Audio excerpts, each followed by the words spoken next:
السلام عليكم ورحمة الله وبركاته. ازيكم يا حبايب قلبي؟ عاملين ايه؟ يا رب تكونوا بخير. جايلكم في فيديو جديد. اللهم صل وسلم وبارك على سيدنا محمد وعلى اله وصحبه اجمعين.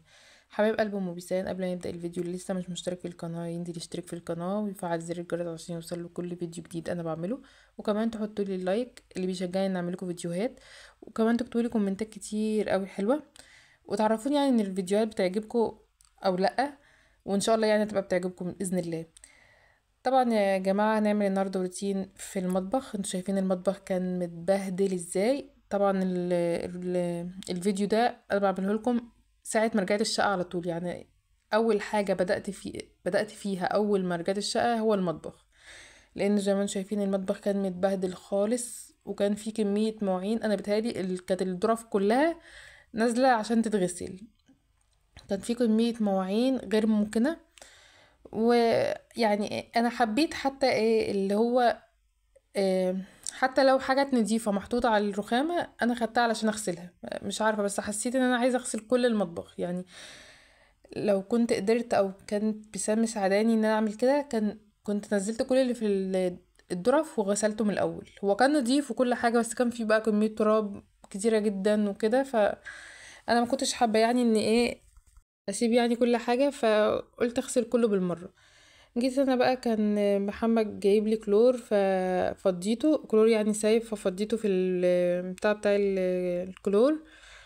وجيت هنا اول حاجة عملتها قلت اغسل الحوض، علشان يعني ايه قبل المواعين، عشان اي حاجة تبقى في الحوض تبقى نضيفة.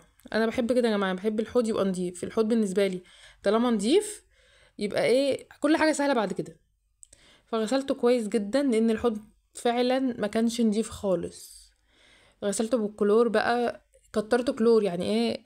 انا اصلا من عادتي يعني اني بحب اغسل المواعين، بحب اغسل الحاجات في المطبخ، اي حاجه في المطبخ بالكلور. انا بحب الكلور جدا لاني بحس ان هو بينضف وبيخلي ريحه حلوه. فزي ما انتم شايفين بقى الحوض بقى بيلمع ازاي، ودي اللحظه اللي بحبها. جيت هنا على الرخامه التانية قلت برضه اشيل كل اللي عليها واشيل برضه المواعين اللي عايزه تتغسل احطها ناحيه الحوض. فشلت بقى الاكياس اللي كانت موجوده، اللي عايز يدخل التلاجة ده يعني وديته عند التلاجة. اللي عايز يروح عند الحوض علشان يتغسل زي ما قلت لكم وديته برضو. وقلت افضي برضو الرخامه خالص علشان ايه نحط المواعين اللي هتتغسل، يعني اللي هتعوز تتنشف يعني على الرخامه دي، لان زي ما قلت لكم المواعين كانت كتيره جدا وما كانتش هتيجي في المكان اللي يعني ايه اللي حطاه اللي سايباه لغسيل المواعين. هي كانت كتيره جدا. حتى اللهم صل على سيدنا محمد، صلوا على النبي يا جماعه.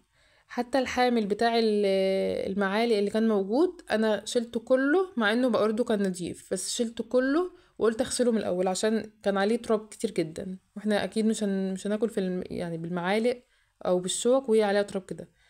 وال وبتاع برضو اللي هو بحط فيه الدقيق والفيجيتار اللي كنت حاطاه برضو على الرخامة شلته كله. وفضيت اللي كان فيه، يعني هو ما كانش فيه لا دقيق ولا فيجيتار، فشلت كل اللي كان فيه قلت يتغسل برضو. الحاجة الوحيدة اللي ما غسلتهاش هي الحامل بتاع اللهم صل على سيدنا محمد. جماعة انا نسيت كل حاجة. الحامل بتاع التوابل هو الوحيد اللي ما غسلتوش، لان كان فيه توابل ما كنتش عارفه اودي التوابل فين، وفجاه الوقت سرقني. فهو يعني الحاجه الوحيده اللي عايزه تتعمل بجد. فغسلت كل الرخامه بالكلور برضو بالبريل وبالاسفنج كده، يعني غسلتها كويس جدا. وجبت بقى الطبق ده كان حطيت فيه ميه وميه نضيفه، يعني ميه بس من غير اي حاجه. ومسحت كل الرخامه، ومسحت برضو حوالين الرخامه الحيطان اللي حوالين الرخامه كلها. جماعه عايزه اقول لكم اني ما سبتش حاجه في المطبخ ما غسلتهاش، حتى الظرف من بره كل حاجه بقيت اغسلها بالكلور والبريل كده، وامسحها بالقماشه اللي معايا دي. يعني غسلت كله، المطبخ من بره كله غسلته، وكل الرخامات كله. يعني ما سبتش حاجه ما غسلتهوش في المطبخ. وهو اكتر حاجه بتتبهدل في الشقه ولو يعني هو المطبخ ولو مش نضيف بتحسوا ان الشقه كلها مش نضيفه. يعني هو دي قاعده ان المطبخ لو مش نضيف انتوا حاسين ان الشقه كلها مش نضيفه. فهو عشان كده اول حاجه بدات بيها هو المطبخ. يعني انا بدات اول حاجه زي ما قلت لكم المطبخ علشان كده، علشان طالما هو نضيف خلاص الشقه نضيفه بالنسبه لي. جيت بقى هنا، غسلت كل الازايز، حتى الازايز اللي كانت في التلاجة طلعتها من التلاجة، فضيت الماء اللي فيها وغسلتها. وهو برضو علشان انا زي ما قلت لكم يعني ايه، انا ما كنتش في البيت الفتره دي، فهو حاسه ان كل حاجه مش انا اللي عاملاها، فلا هي مش نظيفه، فعايزه اعملها من الاول وجديد. مش عارفه. المهم يا جماعه اني زي ما قلت لكم، انا بقى غسلت كميه المواعين اللي كانت معايا كلها، والمواعين اللي كانت في الظرف وشكلها مش عاجبني نزلتها برضو غسلتها. يعني انا غسلت كميه مواعين اليوم ده كتير جدا. واللي كان مساعدني كمان ان بيسات ما كانتش موجوده معايا في البيت، يعني ولاد اختي جم خدوها تقعد معاهم شويه، فعشان كده عرفت اعمل يعني ايه بمزاج كده، وانا متسلطنه وما بروحش واجي كل شويه. يا جماعه انا جيت بسان كانت هتبتدي تعيط، فقمت اشوفها، فجيت نسيت انا اصلا كنت بقول ايه. آه... اللهم صل على سيدنا محمد، صلوا على النبي يا جماعه. هنا بقى كنت غسلت المواعين كلها، واللي كان مساعدني كمان ان الحوض كان نضيف. انتوا عارفين بقى، انتوا لو بتغسلوا والحوض مثلا مش نضيف في حاجة او كده، مش هتبقى احسن حاجة. فهو الحوض بالنسبة لي نضيف، دي حاجة حلوة جدا. يا جماعة انا غسلت مواعين كتير قوي، بس طبعا ما كنتش بعملهم بالسرعة دي، انا قعدت في المطبخ شوية حلوين، بس هو نضف بجد، نضف نظافة غير طبيعية. بصوا بقى يا جماعة، انا كنت بفضي الرخامة علشان كده، علشان المواعين اللي تتغسل يعني تتصفى على الرخامة دي، لان زي ما قلت لكم المواعين كانت كتيرة جدا. فجبت بقى الحتة دي انا سايباها عشان لو مواعين كتير كده اصفيها عليها. يعني انا عندي كذا حتة من دي كنت واخداهم من عند ماما. فجبت الحتة زي ما قلت لكم وحطيتها وقعدت بقى ايه اصفي عليها. وانا ما سبتهمش برضو فترة طويلة، يعني انا اللي كانت مواعين حطيتها وشوية كده وشلتها على طول، عشان ايه هي نشفت، يعني هي نشفت فانا شلتهم على طول، ما سبتهمش يتصفوا فترة طويلة. بس والله يا جماعة شوفوا مواعين كتير ازاي، كانت مواعين كتير جدا. وعايزة اقول لكم كمان ان انا جيت، يعني جات الشقة لقيت محمد مطلع لي اطقم الحلل كلها، والله العظيم بجد. يعني السيراميك والجرانيت والتيفال وكله بقى اللي انا اصلا ما كنتش مطلعه هو طلعه. والحله الجرانيت دي يا جماعه هي سمرة، عايزه اقول لكم ان انا غسلتها بالكلور، لقيت الايد بتاعها ما بقتش سمرة، بقت كحلي كده، مش عارفه ده يعني من الكلور ولا ايه، الكلور غير لونها، ان هي ما تتغسلش بالكلور مثلا، مش عارفه.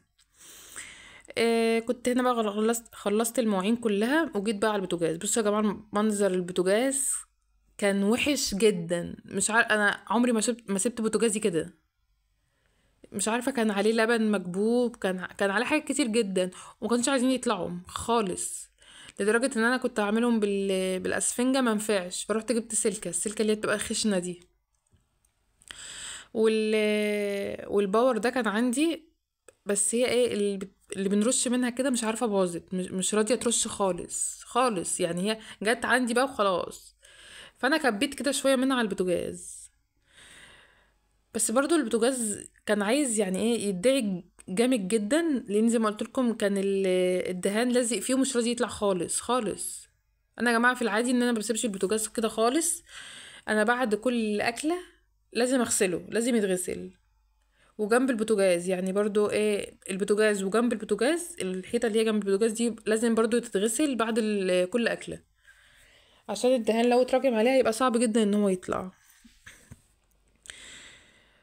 فانا يا جماعه غسلت البوتاجاز غسله جامده جدا، حتى الازاز اللي هو ايه، بيتغطي بالبوتاجاز ده، هو اصلا عندي يعني مرايه زي مرايه كده، انا ما كنتش شايفه فيها نفسي اصلا من كتر الدهون اللي كانت عليها. بجد لا، البوتاجاز كان فظيع جدا جدا جدا، انتوا هتشوفوا منظره بقى بعد ما خلص حاجه تانية.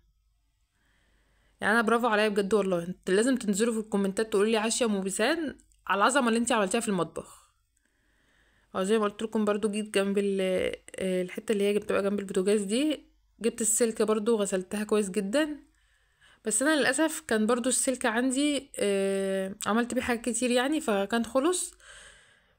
فمعرفتش اعمل كمان يعني ايه، معرفتش ادعك بضمير كده وذمة عشان السلك كان خلص للاسف.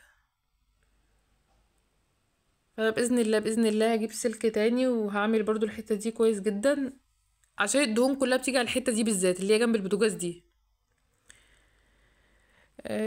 جماعه انا مش عارفه انا رحت فين وسبت الكاميرا شغاله لوحدها. اه رحت اجيب بقى انا اصلا بفتكر معاكم، رحت اجيب البتاع اللي هي مساحه الباركيه دي. هي الايد اصلا عندي مكسوره بس انا بحبها جدا.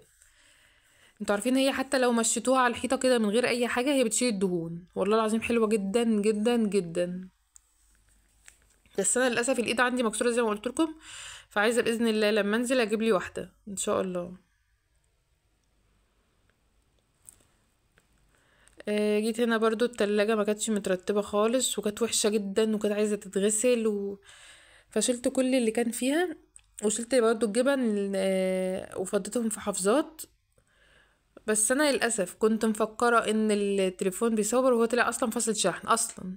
فغسلت التلاجة والحته دي ما جاتش، غسلتها كلها وفضيت الجبن في حفاظات ورصيتهم برضو، والزبادي بتاع بيسان وهي دي العلبه اللي كانت فاضله يعني. وفضيت كل الاكياس اللي كنا جايبينها في الطماطم والفلفل والجوافه، والحله دي كان فيها لبن.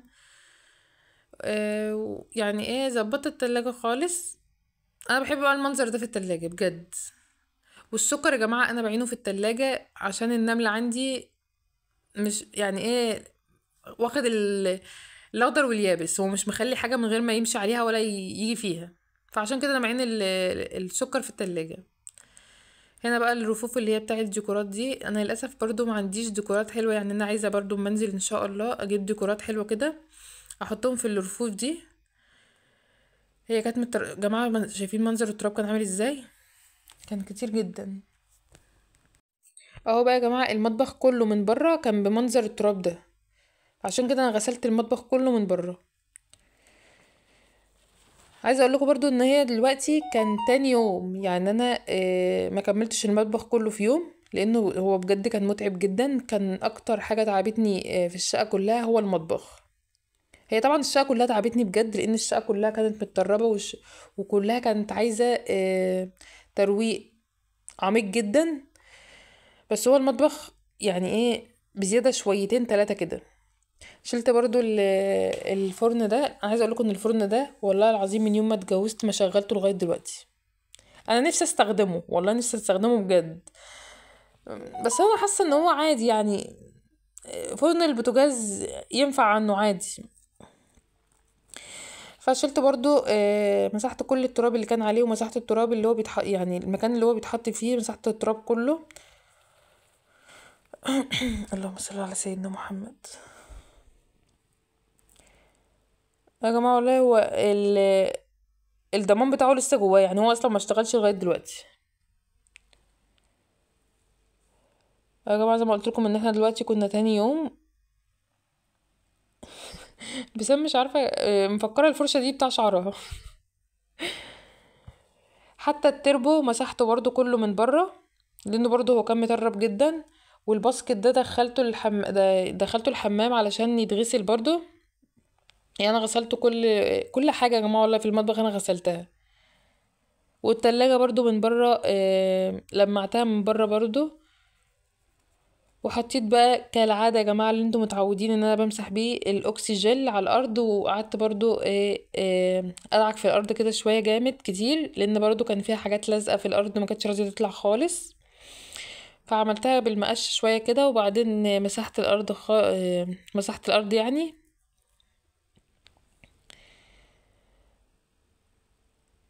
طبعا يا جماعة اللي هناك ده كان كمية غسيل، لان انتوا عارفين ان الغسالة عندي في المطبخ. فانا خلصت وبدات بقى في الغسيل يعني، انا كنت بخلص حاجه حاجه علشان ما احسش ايه، ما اعملش شويه من ده وشويه من ده واحس ان الموضوع كبير عليا. كنت عايزه اخلص حاجه حاجه. بصوا بقى يا جماعه، منظر المطبخ راحه نفسيه والله العظيم، راحه نفسيه. انا طبعا كنت شايله السجاجيد بتاع المطبخ علشان تتغسل، وكانت لسه اتغسلت يعني. فانا لما اتغسلت حطيتها على طول على الارض. قولوا لي بقى يا جماعه ايه رايكم في الروتين بتاع المطبخ. بصوا يا جماعه، المرايه بتاع البوتاجاز عادي نشوف فيها نفسنا، كانت الاول ما فيش الكلام ده.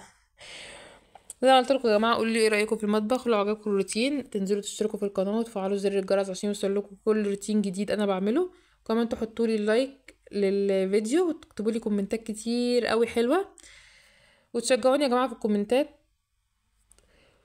وكمان انا قلت تحطوا اللايك صح، تحطوا اللايك تحطوا اللايك. بس يا اخواتي، هو ده كان الروتين بتاعي النهارده. يا رب يعجبكم، اشوفكم على خير في فيديو جديد. سلام.